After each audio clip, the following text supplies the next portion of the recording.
Salam, biz bugün AC qəbul sualına baxırıq. Demək, birinci sualdan başlayaq. Deyir ki, nömrələnmiş sözlərdən hansının yazılışı tələffüzündən fərqlənmir? Baxaq. Şimşək kimi buludları qovaraq, verdim parlaq çiçəklərə könlümü. Günəş kimi qaranlığı boğaraq, verdim odlu diləklərə könlümü. İndi şimşək kimi biz bilirik ki, k-dan sonra samit gələrsə, bu zaman k hissəsini verəcək. Q-dan sonra sait artırsa Y səsinə keçəcək. Burada isə samit gəldiyi üçün Q hissəsini verəcək. Yəni bu fərqləndi. Və birinci belləri atırıq. Sonra baxırıq buludlara sözünə. Biz bilirik ki, sözün sonu b, d, c, c ilə bitən sözlərə saitlə başlanan şəkilçi artırdıqda olduğu kimi qalır. Samit artırsaq isə samitlə başlanan şəkilçi söz fərq etmir. Bu zaman bu bıdıcı kar qarşılığı ilə əvəzlənir. İndi bulud sözü samit gəlibdir deyə t olacaq. L-dan da əvvəl d, n, r, z, ş, s, t samitləri gələrsə fərqli tələffüz olunur. Bulud darı olur. Bu şəkildə. Tələffüz buludları. Və bu da fərqlənir. Sonra verdim parlaq çiçəklərə könlümü. Könlümü sözü fərqlənmir. Günəş kimi qaranlığı boğaraq dediyim qayda l şəkilçisindən əvvəl n gələrsə, bu zaman l fərqli tələffüz olunur. Yəni qaranlığı olur. Qaranlığı fərqləndi. Verdim odlu diləklərə könlümü. Verdim sözü fərqlənmir. Odlu sözü l-dan əvvəl d gəlibdir deyə o d olacaq. Demək, 6 da fərqləndi. Artıq cavab 5, 6. Yəni A variantı. Sonra baxaq ikinci sual. İkinci sualda deyir ki, altından xətt çəkilmiş sözlərə uyğun kök və şəkilçilər işləmə ardıcılığı müəyyən edin. Kök və şəkilçi işlənmə ardıcılığına baxaq.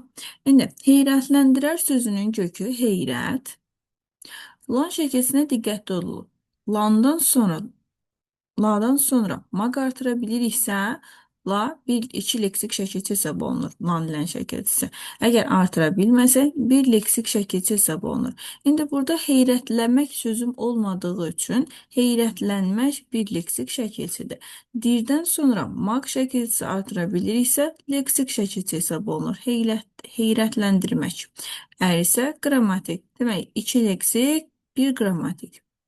2 leksik, 1 qrammatik. Birinci üçlü. Sonra yer üstündə tulaslanan abidə daşlar. Üst sözün kökü, üstü, dadə, hal şəkilsi, üdə mənsubiyyət, qrammatik şəkilsilər. 2 qrammatik şəkilsi, o da burada. Bu heyrətlər donuqları heyrətləndirər. Donuqları sözün kökü donma, donmaqdan donuq, donuqlar, bir leksik, 2 qrammatik. O da ki, daşların görünməmiş vulkanı başlar. Daşların. Daş sözün kökü, lar qrammatik, ın qrammatik. Biz bilirik ki, cəm şəkilçisi, mənsubiyyə şəkilçisi, hal şəkilçisi, şəxs xəbərlik şəkilçiləri qrammatik şəkilçilərdir. Əgər qrammatik şəkilçini tapmaq istəyiriksə, bu zaman sualda da sual verərək də tapmaq mümkündür. Heyrətləndirər sözünə sual verin, nə edər? Bunlar əsasən feillərdə daha çox işlər bu qayda nə edər? Ər şəkilçisini artıq sualda da istifadə edirəmsə, demək ki, ər şəkilçisi qrammatik şəkilçi hesab olunur. İndi cavabımız 3, 1, 2, 1. 3, 1, 2, 1. O da cavab B variantı. Baxaq növbəti sualımıza. Növbəti sualda deyir ki, vurğunun yeri dəyişməklə mənası dəyişməyən sözü müəyyən edin. Baxaq. Məsələn, güldür sözü. Güldür, bitki mənasında gül. Bir də var güldürmək feili. Demək ki, vurğu dəyişsə, məna dəyişəcək. Güldür deyəndə burada ü şəkilçisinə vurğu düşəcək. Amma deyirəm güldürmək dür şəkilçisinə vurğu düşəcək. Azdır, biri var azdır. Nə qədərdir? Azdır. Bir də var azdırmaq feili. Sonra bildir, biri var il mənasında bildir, bir de var bildirmek fiili. Mindir, say, mindir. Biri de var ki mindir, mindirmek fiili. Demek her ikisi fərqlənir. Ama sildirin vurğusunun yeri dəyişməklə mənası dəyişməyəcək. Sildirin bir mənası var. Sonra baxaq dördüncü suala. Dördüncü sualda deyir ki, uyğunluğu müəyyən edin. Əlavələrlə bağlı tire işarəsindən istifadə edilmişdir. Həmcins üzvlərlə bağlı tire işarəsindən istifadə olunmuşdur. İndi əlavə nədir? Bir, cümlə özünü aydınlaşdırır, onu konkretləşdirir.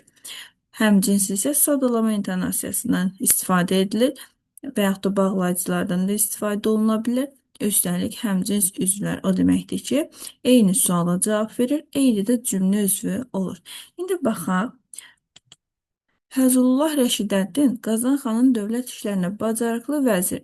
Fəzlullah Rəşidəddini artıq aydınlaşdırır ki, Qazan xanın dövlət işlərində bacarıqlı vəzir.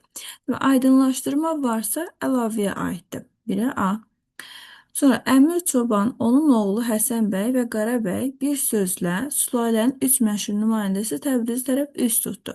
Əgər sadalama varsa və eyni suala cavab verirsə, eyni cümlə üzvüdürsə, həmcins üzvlər sayılır. Baxın, Təbrizə tərəf üst tutdu. Kim? Əmir Çoban. Kim? Onun oğlu Həsən bəy. Kim? Qara bəy. Bunlar hamısı sadalanır və eyni də cümlə üzvüdür. Eyni də suala cavab verir. Artıq bu həmcinslər sayılır.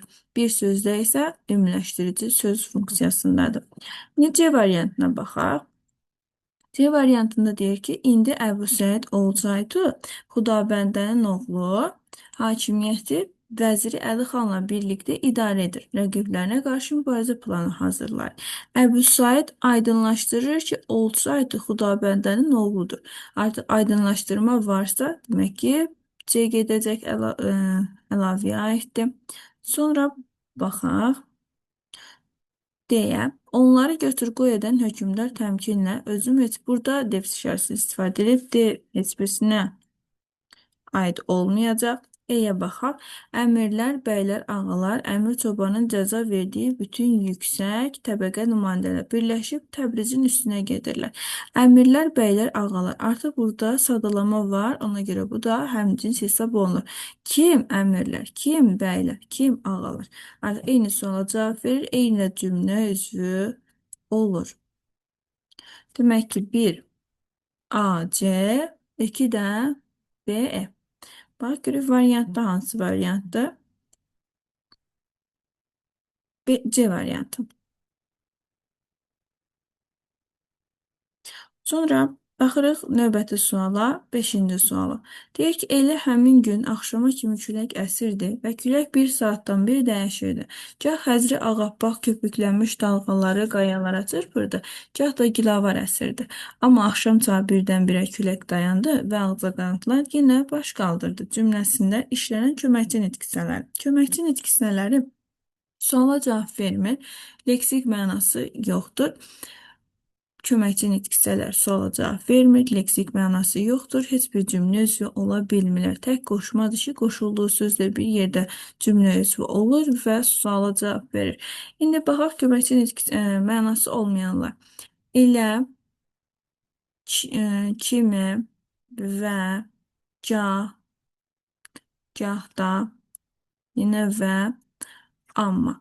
Demək, bunlar köməkçi nitqisələr sayılır. Elə həm ədat ola bilir, həm də əvəzlik. Əgər suala cavab vermirsə, ədatdır. Elə həmin gün axşama kimi külək əsirdi. Burada suala cavab vermədiyi üçün elə burada ədat hesab olunur. Ədat. Axşama kimi, kimi qoşma və bağlayıcı. Gah da yenə bağlayıcı. Amma bağlayıcı və bağlayıcı. Demək, nə işlənir? Ədat, qoşma, bağlayıcı işlənir. Birinciyə baxaraq, qoşma, bağlayıcı və ədat işlənmişdir. Bir düz. Ədat köməkçi nitqisəsi homonimlik yaradır. Ədat köməkçi nitqisəsi ilə yox, əsas nitqisəsi ilə homonimlik yaradır. Görə ki isə, bağlayıcı cümlə arasında əlaqə yaratmışdır. Bu düz. Homonimliyi olan qoşma işlənmişdir. Homonimliyi olan qoşma. Qoşma kimi qoşmasıdır və homonimdir. O da qeyri-müəyyən əvəzliyi ilə homonimdir. Demək ki, 4-ü də götürürük. Yalnız sadə köməkçi nitqsən işlənmişdir. Xeyr, mürəkkəb də işlən. Ona görə cavabımız 1, 3, 4. Baxaq, 1, 3, 4 B variantı.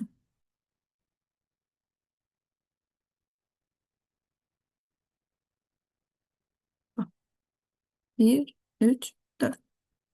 Sonra baxırıq növbəti suala. Növbəti sualda deyir ki, nümunədə ədəbi dilin hansı norması pozulmuşdur? Ədəbi dilin 3 norması var. Qrammatik norma, fonetik norma və leksik norma. Qrammatik, fonetik, leksik. Leksik məna sözlərin düzgün yerində işlədilməməsidir. Məsələn, deyirəm ki, çay tök. Çay tök. Bu artıq leksik normanın pozulması. Çay tök yox, çay süz olur. Sonra fonetik norma sözün düzgün yazılışı və deyilişi əsasındadır. Əgər söz düzgün yazılmasa, fonetik norma pozulacaq. Sözün düzgün tələffüzü verilməsə, fonetik norma pozulacaq. Və yaxud da sözlərin dırnaq işarəsində verilməməsi, defis işarəsinin qoyulmaması fonetik normanın pozuntusu deməkdir.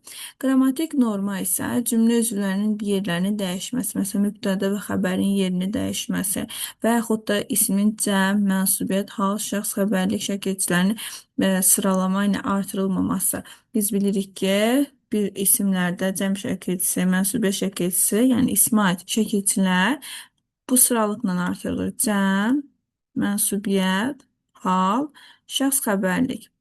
Əgər bunlardan biri yerini dəyişərsə, bu zaman qrammatik norma pozular. Və yaxud da saylardan sonra tək və cəm isimin gəlməsi. Bir sıra bir çoxdan sonra həmişə cəm isim gəlməlidir. Əgər sözdə tək isim gələrsə, artıq qrammatik norma pozulmuş hesab olunur.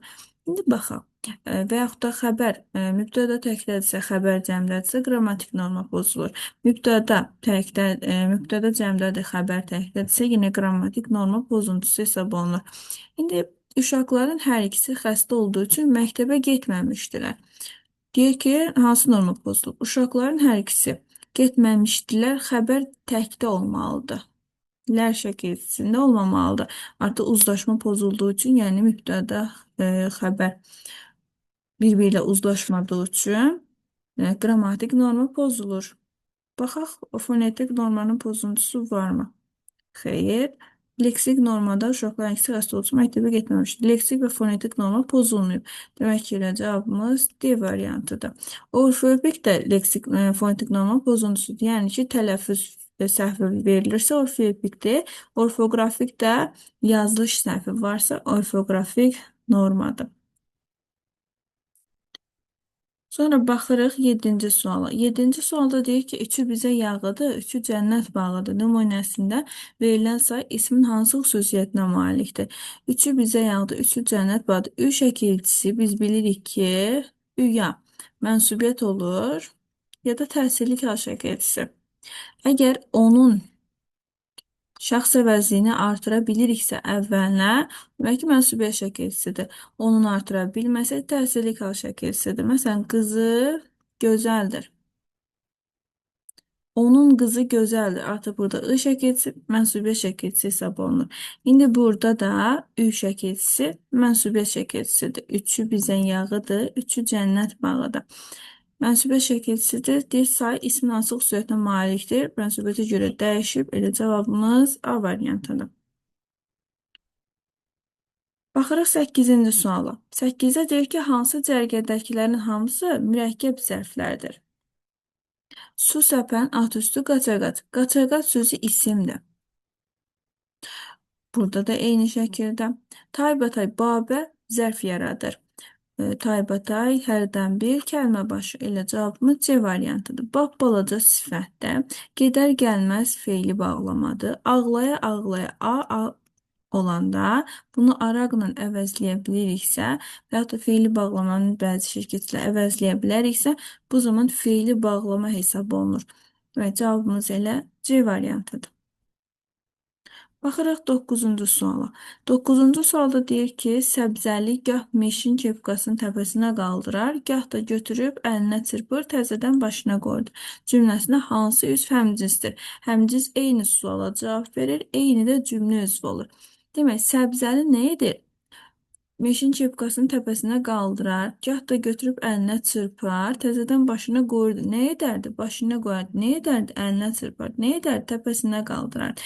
Bu şəkildə artıq hər üçün nə edərsə ona cavab verir. Nə edər də xəbərin suallardır. Ona görə artıq xəbərin həmcinsliyi var. Cavab 2, o da A variantı. Baxırıq 10-cu suala. 10-cu sualda deyir ki, nümunədəki isimlər haqqında doğru fikirləri müəyyən edin. Günəş yavaş-yavaş sakit dağlar arxasına çəkilməkdəydi. Onun solğun şüaları altında güllü təpənin qarlı zirvəsi almaz kimi parıldayırdı. Soyuq və xəfif bir külək əsirdi. Yuvalarına gecikmiş quşlar o yan bu yana uçuşurdular. İndi isimləri baxaq. Bizdən doğru fikirləri soruşur. İsimlər günəş, dağlar, arxasına onun solğun şüaları, güllü təpə, zirvə, külək, yuvalarına, bir də quşlar. O isimlərdir. Deyir ki, ismin quruluşca hər üç növünə aid isimlər işlənmişdir. Quruluşca deyəndə sadə, düzəltmə, mürəkkəb hesab olunur. Sadə var, amma mürəkkəb yoxdur. Düzəltmə də yoxdur. Demək ki, elə A variantı səhvdir. İsmin 5 halına aid sözlər var. İsmin 6 halı var. Adlıq, yərlik, yönlük. Adlıq, yərlik, yönlük, təsirlik, yerlik, çıxışlıq. Çıxışlıq A şəkilsi dandən, yerlik A şəkilsi dadə, təsirlik A şəkilsi I üstü 4, yönlük A, ə, yiyəlik şəkilsi isə ın, in, un, ün. Adlıq hansı şəkilsi yoxdur.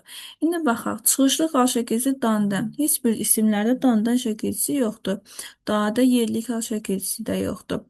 Demək ki, 2 dənəsi getdi, 4 dənə, 5 hal səhvdir artıq. Demək, var yiyəlik halda dağların arxasına, yönlük halda da var. Adlıq halda da var. Amma yönlük, təsirlik halda yox. Təsirlik, yerlik, çıxışlıq halda şəkilçilər yoxdur. Demək ki, B variantı da səhvdir. Cəm şəkilçi qəbul etmiş bütün isimlər adlıq haldadır. Xeyr, dağlar arxasına, dağların arxasıdır. Bu qeyri-müəyyən yerlik haldadır. Və yaxud da şüaları altında, şüalarının altında olmalıydı. Demək, bu da səhvdir. Yönlük hal qəbul etmiş isimlər mənsubə şəkilçisi ilə işlənmişdir. Yönlük hal qəbul etmiş yuvalarına, bir də arxasına. Arxasına sözü A yönlük hal şəkilçisidir və I şəkilçisi artıq mənsubə şəkilçisidir. Onun yuvaları, onun arxası. Dağların arxası. Demək, bunlar yönlük hal şəkilçisi qəbul etmişdir. Mənsubiyyətə görə dəyişib, düz, yəni mənsubə şəkilçisi qəbul edib. Edə isə deyir ki, ikinci və üçüncü şəxsin təkinin mənsubiyyət şəkilçisi işlənmişdir. Üçüncü şəxsin təkinin mənsubiyyəti var, amma ikinci şəxsin mənsubiyyəti yoxdur. Demək ki, o da E variantı da səhvdir. Cavabımız D variantıdır.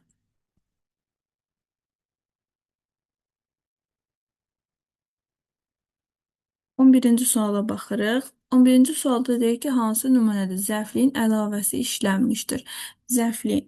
Bu hadisə keçmişdə 50 il əvvəl baş verib. Zərflik nə zaman, nə tərzdə, nə vaxt, nə qədər, nə səbəbə və s. bu suallara cavab verəcək. Əgər bu sual aydınlaşdırma da varsa, əlavə işləniləcək. Yəni, bir söz aydınlaşdırır, konkretləşdirirsə, əlavədir. Bu hadisə keçmişdə 50 il əvvəl baş verib. Baş verib nə zaman? Keçmişdə. Nə zaman zərfliyin sualıdır. Nə zaman 50 il əvvəl. Artıq keçmişdə 50 il əvvəl isə artıq onu aydınlaşdırır. Yəni əlavə işləndir. Demək ki, bunlar hamısı zərfliyin əlavəsidir. Biri götürürük. Romanı Tiber çayının sahilində yerləşən bu qədim şəhəri 3 gün dolaşdıq. Dolaşdıq haranı? Romanı. Tiber çayının sahilində yerləşən bu qədim şəhəri. Tiber çayının sahilində yerləşən bu qədim şəhər əlavədir. Amma haranın sualı tamamlığın sualıdır. Tamamlığına görə artıq burada tamamlığın əlavəsi var. Bizəcə zərfliyin əlavəsini soruşur. Vətən, ana torpaq hər biriniz üçün əzizdir. Əzizdir. Hara? Vətən. Hara? Ana torpaq. Artıq hara sonra cavab versə, bu da mübtədanın əlavəsidir. İranın sonuncu inqilabı da bu şəhərdən, Təbrizdən başladı. Başladı haradan? İran şəhərdən. Şəhəri artıq ə, aydınlaşdırır, konkretləşdirir ki, Təbrizdən. Və haradan da sualı zərfliyin sualıdır. Yer zərfliyinin sualıdır. Və artıq burada yer zərfliyinin əlavəsi işləndi. Üç rəngli bayrağımız yuxarıda başımızın üstündə idi. Baxın, xəbəri çox vaxt tapmaq üçün əlavəni tapırıq. Yəni yuxarıda başımızın üstündə. Başımızın üstündə yuxarını aydınlaşdırır ki, başımızın üstüdür. Bunun üzərindən xətt çəkirik. Yerdə qalan cümlə idi olur. Və idini gətirib bura yazırıq. Üç rəngli bayrağımız yuxarıda idi. Harada idi? Sual verir indi. Harada idi? Harada idi? Xəbərin sualı. Demək ki, başımızın üstündə xəbərin əlavəsidir. Artıq burada zərfliyin əlavəsi yoxdur. Və 1-4 cavabımız B variantı. Növbəti suala baxaq. 12-ci suala. Deyir, bu qədərə doğuran bu məsələyə baş qoşmaq hər adamın işi deyil cümləsində hansı cümlə üzvləri işlənmişdir. Hər adamın işi deyil nə? Bu qədər sualları doğuran bu məsələyə baş qoşmaq. Bunlar tərkibin içərisində getdiyi üçün artıq bütövlükdə mübtəda. Hər adamın işi deyil. Bu da xəbər. Demək, mübtəda və xəbərdən ibarətdir. Cavab 1 ilə 2. O da B variantı. Növbəti suala baxaq. 13-cü suala. Deyir, cavab tələb etməyən sual cümləsini müəyyən edin. Cavab tələb etməyən, yəni ki, ritorik, bədii sualda bitib tükənməyən arzularım yorulmayacaqsınız. Burada artıq ilə A variantında ritorik, bədii sual var. Yəni ki, cavabı tələb olunmayan sualdır. Digərlərinə baxın, dövlət qulluğuna qəbula bağlı müsabiqə hazırlaşırsam, artıq bu cavab tələb eləyən bir sualdır. Axı sən nə üçün bu qədər mübarizə aparmadın? Eyni qaydada da budur. Cavab tələb edəcək, amma burada arzularına müraciət var və o cavab tələb edilməyən sual cümləsidir. Baxırıq 14-cü suala. 14-cü sualda deyir ki, keçmiş zamanda işlənmiş fiili müəyyən edin. Batmış, mış, keçmiş zaman şəkilçilərini sayaq. Dı, dudu, şudi keçmiş. Mış da nəqli keçmişdi. Bir də ıb şəkilçisi var. Ibı araqla əvəzləyə bilirəmsə, fiili bağlama şəkilçisidir. Ibın üzərinə dı şəkilçisi əlavə edirəmsə, keçmiş zaman şəkilçisidir. Bu mış şəkilçisinə də diqqətli olaq. Mış şəkilçisi feili sifət də ola bilir. Feili sifət şəkilçisi. İmiş hissəciyi də var. Bir də keçmiş zaman şəkilçisi də var. Bunları necə fərqləndirik? Əgər hansı suala cavab verirsə, feili sifətdir. Əgər feilin şəkillərindən sonra gələrsə, imiş hissəcidir. Yəni zamanlardan sonra feilin şəkillərindən sonra gələrsə, imiş hissəcidir. İndi batmış gəmi haqqında məlumat veriləcək. Hansı gəmi? Hansı suala cavab verirsə, bu artıq feil sifətdir. Şumlanan sahəyə yeni toxumlar əkilmişdi. Baxaq, əkilmək, əkilmişdi. Artıq miş şəkilsi keçmiş zaman şəkilsidir. Deyirsə, idi hissəcidir. Çünki bilirik ki, zamanlardan sonra, feilin şəkillərindən sonra gələn idi, imiş isə hissəcik hesab olunur. Cevabımız B variantıdır. Ben C'ye ünvana yetişmiş məktubları geri qaytarılır. Yetişmiş, mış, hansı məktublar? Artıq bu feili sifətdir. Qaytarılır, yoxdur. Ir şəkilçisi indiki zamandır. Qaytarmaq, qaytarılmaq. Dünəndən bəri güclü yağış yağırdı. Yağmaq, yağır. Ir şəkilçisi indiki zaman şəkilçisidir. Artıq zaman şəkilçisi var deyə D idi hissəciyi olur. Külək biçilmiş otların qoxusunu kəndə doldurur. Biçilmiş, mış, yenə feili sifət hansı otların? Doldurur, dolmaqdan doldurmaq, doldurur. O şəkilsi isə indiki zamandır. Və cavabımız B variantı. 15-ci suala baxaq. 15-ci sualda deyir ki, nümunədə iki sifətlərlə bağlı doğru fikri müəyyən edin. Mən səni almadım sadə xülyadan, mən səni öyrəndim bizim dünyadan. Ey böyük həqiqət, ey şirin xəyal, ey nazlı göyərçin, ey güclü qartal. Demək, sifətləri soruşur. Bir də sifətlərə baxaq. Sadə, böyük, şirin, nazlı, güclü. Burada mən səni öyrəndim bizim dünyadan. Bizim hansı sona cavab versə də bu artıq şəxs əvəzidir, sifət deyil. Həm feildən, həm də isimdən düzələn sifət işlənmişdir. Feildən və isimdən. Baxaq, sadə sadədir, qurucu sadədir, böyük. Böyümək feilindən sifət yaranır. Bunu və məsələn naz ismindən nazlı sifəti yaranıb ecazımız adı. Ya da digər variantlara da baxaq. Bütün misralarda sifət işlənmişdir. Sifət yox. Məsələn, ikinci misrada sifət işlənməyib. Sifətlərdən biri ismin sonuna cavab verir. Necə xülyadan sadə, necə həqiqət sadə, necə xəyal şirin, necə göyərçin nazlı, necə qartal güclü. Hamısı necə sona cavab verir. Sifətin sonuna cavab vermir. Səhvdir. Üçüncü misrada sadə sifətlər işlənib. Üçüncü misra sadə yox, düzəltmə sifətli işlənib. Böyük sözü düzəltmədir. Feildən yaranmışdır. D də səhvdir. Sifətlər adi və azaltma dərəcəsində işlənmişdir. Azaltma dərəcəsini həm morfoloji, həm də sintaktik yolla yaranır. Morfoloji şəkilçilərlə ımtıl, ımtıraq, ımsov və s. Azaltma isə açıq, ala, təhər, kəmlə. Yəni burada yoxdur azaltma dərəcəsi. Ona görə da səhvdir. Adi dərəcədədir hər biri. Cavabımız A variantı. Demək, bugün biz AC 5-i 7-ci ay AC qəbul sualına baxdıq. Bizi izlədiyiniz üçün təşəkkür edirəm.